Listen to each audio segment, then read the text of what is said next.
जय विष्णु भगवान, जय लक्ष्मी माता, जय तुलसी माता।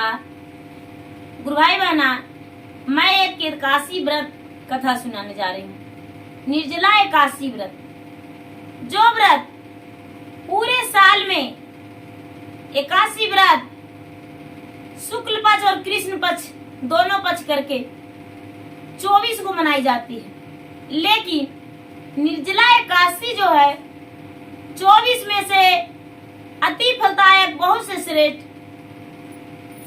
सबसे फल देने वाली निर्जला एकादशी मानी जाती है, जो कि जेठ मास में शुक्ल पक्ष एकादशी मानी जाती है। गंगा दशहरा के बाद एकादशी व्रत मानी जाती है। एकादशी निर्जला व्रत इसलिए मानी जाती है कि सूर्य उगने से पहले एकादशी के दिन और द्वादशी के दिन सूर्य उगने के बाद ही जल पीते हैं। पूरा 24 घंटा जल ग्रहण जो एकादशी व्रत करते हैं, निर्जला एकादशी, वो नहीं करते हैं कभी भी। वो जब भी रहते हैं तो निर्जला ही रहते हैं। उसे इसीलिए एकादशी व्रत मानी जाती है।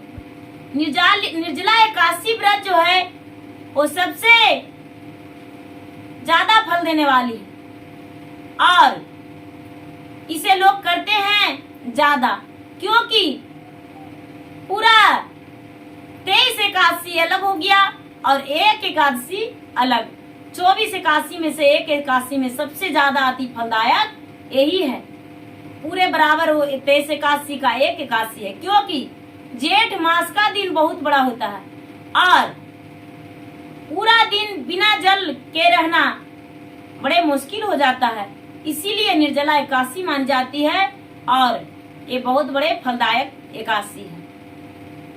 इससे शारीरिक कष्ट जो है वो भगवान विष्णु दूर कर देते हैं और भगवान घर में खुशियां देते हैं। एक बार की बात है कि भीमसेन ने पितामह से बोले, हे पितामह, पांचों पांडव, युधिष्ठिर, नकुल, सहदेव, माता कुंती, अर्जुन, सभी लोग करते हैं एकादशी व्रत। एकादशी व्रत करते हैं और मुझे भी कहते हैं कि आप भी भोजन नहीं कीजिए, क्योंकि एकादशी व्रत में उन लोग उपवास रहते हैं। तो मुझसे ऐसा नहीं हो सकता, क्योंकि एकादशी जो व्रत है या कोई भी व्रत मैं नहीं कर सकता हूँ। भक्ति पूर्वक हम भगवान का पूजा बिना उपास रहे कर सकते हैं, दान पुण्य कर सकते हैं, लेकिन हमने ऐसा नहीं कर सकते हैं उपवास रह के। मुझसे ऐसा नहीं होगा। पितामह बोले, हे भीमसेन, हे पांडव पुत्र, तुम्हें स्वर्ग अच्छा लगता होगा और नरक बुरा लगता होगा, तो तुम 24 एकादशी करोगे, एक भी एकादशी व्रत नहीं छोड़ोगे, क्योंकि जो भी एकादशी व्रत करते हैं उन्हें स्वर्ग की प्राप्ति होती है। तो यदि अपने को अच्छा समझते हो स्वर्ग का, तो तुम एकादशी व्रत करना शुरू कर दो। एक माह में 2 एकादशी व्रत आती है, दोनों एकादशी व्रत करना शुरू कर दो। भीमसेन ने बोले, हे पितामह, मुझसे ऐसा नहीं हो सकता है। भीमसेन ने कहने लगे, हे व्यास जी, कोई ऐसा है व्रत जो पूरे साल में एक ही बार करना पड़े और मुझे स्वर्ग की प्राप्ति हो?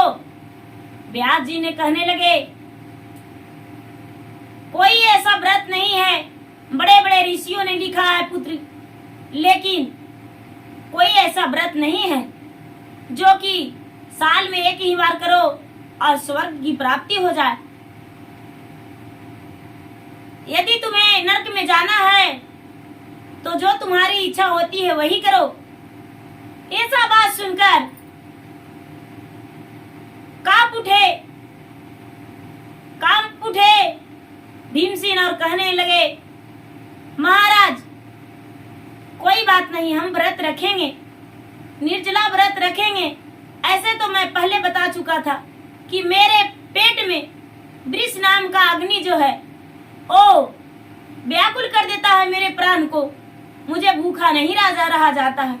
लेकिन मैं कोशिश करूंगा कि पूरे 1 साल का एकादशी करूंगा और मेरा जो है स्वर्ग की प्राप्ति हो।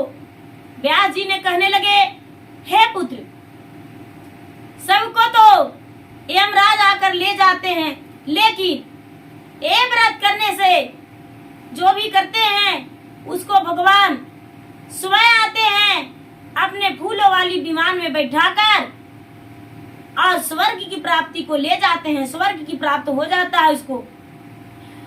और जो भी व्रत करते हैं उसका सुखी संपन्न जीवन बीतता है, वो कभी भी दुखी नहीं रहते हैं। ऐसा बात सुनकर भीमसेन बड़े खुश हो गए और खुश होकर एकादशी व्रत करने को लिए तैयार हो गए और दोनों व्रत करने लगे। पूरे कृष्ण पक्ष और शुक्ल पक्ष दोनों व्रत करने लगे। व्यास जी बोले, वृष और मिथुन संक्रांति के बीच ज्येष्ठ मास में शुक्ल पक्ष को एक एकादशी आती है। उस एकादशी का व्रत का नाम निर्जला एकादशी है। वो व्रत में स्नान करके आचमन के सिवा 6 मास में ही आचमन होना चाहिए। यदि ज्यादा आचमन करने का वर्जित है, मास में जल से अधिक आचमन करने से कोई फायदा नहीं और करने से व्रत जो है व्रत नष्ट हो जाती है। ये निर्जला जो व्रत है, व्रत में पूरे सूर्य उगने से पहले अन्न जल नहीं लेना चाहिए मुख में, और सूर्य दूसरा दिन द्वादशी के दिन सूर्य उदय हो जाता है तो उसके बाद ही अन्न जल लेना चाहिए। सूर्य उदय होने से पहले स्नान करके और विष्णु भगवान का पूजा करना चाहिए तथा ब्राह्मणों को दान देना चाहिए। फल, वस्त्र, छतरी और शरबत को प्याव भी लगवाते हैं, घड़े दान करते हैं, घड़े में शरबत भर के या जल भर के दान कर देते हैं सूर्य उगने से पहले। और ऐसा करने से उनका हर शारीरिक कष्ट दूर हो जाता है। जो भी ऐसा करते हैं उन्हें शारीरिक कष्ट दूर हो जाता है और सुख शांति प्राप्ति होती है। घर में सारे परिवार खुश रहते हैं और स्वर्ग की प्राप्ति होती है। भगवान जो हैं, भगवान खुद स्वयं आकर और ले जाते हैं उन्हें स्वर्ग में फूलों के विमान में बैठाकर। ऐसा बात सुनकर भीमसेन ने स्वर्ग की बातें सुनकर स्वयं भगवान से बतलाया। जब ऐसा बात भीमसेन ने सुने तो व्यास जी के बोले, हे व्यास जी, मैं अवश्य करूंगा जो कि पूरे साल के पाप एक व्रत करने से पूरा जिंदगी का पाप कट जाए, तो इससे आसान क्या हो सकता है, हम भी करेंगे।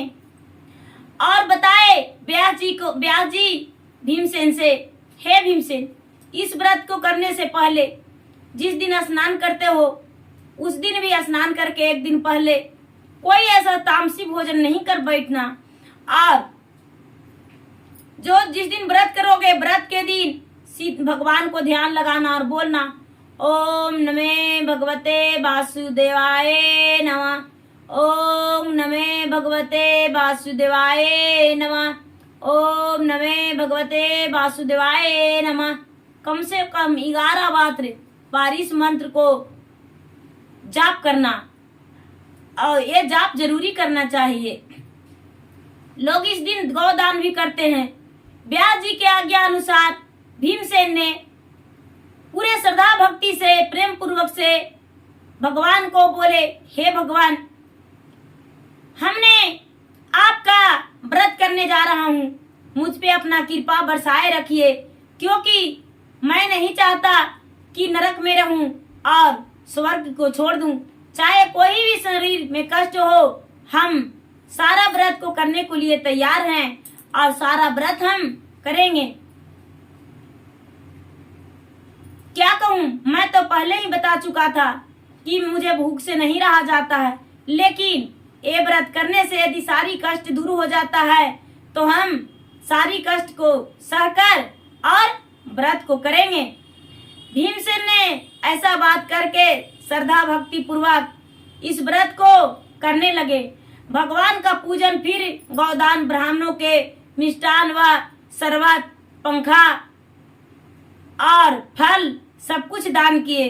ब्राह्मण को सब कुछ दान करके ये व्रत भीमसेन ने पूरा किए। जब उनका व्रत पूरा हो गया तो उनका मृत्यु हुआ तो स्वर्ग की प्राप्ति हुए। भगवान ने स्वयं आकर और उन्हें फूलों के विमान में ले जाकर बैठाकर और ले गए और ले जाकर स्वर्ग की प्राप्ति दी। तो गुरु भाई बहना, जो भी निर्जला एकादशी व्रत करते हैं उन्हें पूरे समय जल नहीं पीना चाहिए और ये व्रत को पूरा करना चाहिए। जैसे कि एक पक्षी रानी जब उड़ रही थी निर्जला व्रत में और उड़ते उड़ते जल में भी गिर चुकी थी, लेकिन अपना मुख नहीं खोली थी, मुख अपना ही बंद रखी थी। स्नान तो कर ली लेकिन एक बूंद पानी वो नहीं पी थी। उसी तरह मनुष्य को चाहिए कि जल नहीं पीना चाहिए सूर्योदय से पहले। द्वादशी के दिन जब तक सूर्योदय ना हो तब तक जल नहीं पीना चाहिए। तो गुरु भाई बहना, मेरा वीडियो अच्छा लगे तो इसे लाइक कीजिए, शेयर कीजिए, सब्सक्राइब कीजिए। धन्यवाद। हर हर महादेव, घर घर महादेव। जय विष्णुदेव, जय लक्ष्मी माता, जय तुलसी माता। और ये व्रत जो करते हैं, तुलसी का पत्ते का भोग विष्णु भगवान के लगाई जाती है और तुलसी माता की परिक्रमा जरूरी करना चाहिए। जय तुलसी माता।